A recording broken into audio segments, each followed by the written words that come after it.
A short while afterward, the plane takes off.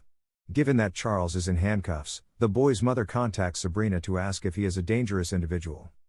She gives the assurance that all is secure. Cutter approaches Slayton and asks for an aspirin. He admits that he finds flying uncomfortable.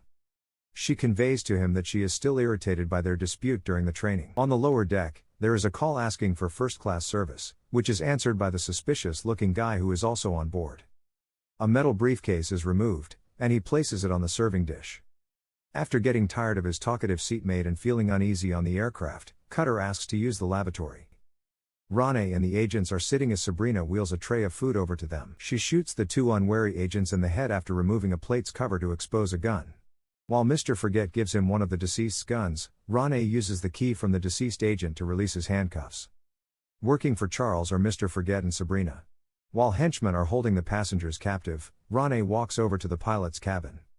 The other two pilots give him charge of the aircraft after he murders one of them to make a statement.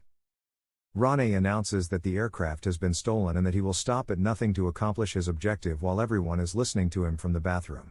Cutter succeeds in obtaining the phone located inside the aircraft. He secretly alerts Sly of the circumstance by making a phone call to him. He takes down one of Ronnie's goons, steals his pistol, and then uses the goon as a body cover to face Ronnie. Using Slayton as a cover, he kidnaps her. He holds a man named Douglas hostage and transfers Slayton to Sabrina, who is holding a gun to her head. Ronnie brutally murders Douglas, then his goons, as Cutter flees and avoids his shots. During the chaos, Sabrina attacks Slayton and flees. Slayton and Cutter use the lift to the luggage hold located behind the aisles to leave the aircraft. In the cargo hold, they come across Robert, a guy with a sketchy appearance. He attempts to attack Cutter while acting like he is unaware of the hijacking. A struggle breaks out, and Cutter uses his prowess to beat Robert until he faints.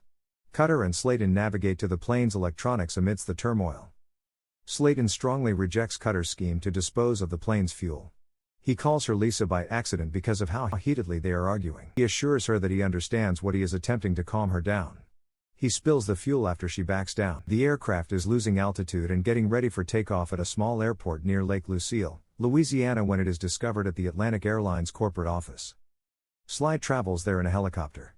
Ronnie threatened to clear the airfield for landing in a phone call to the tower at Lake Lucille.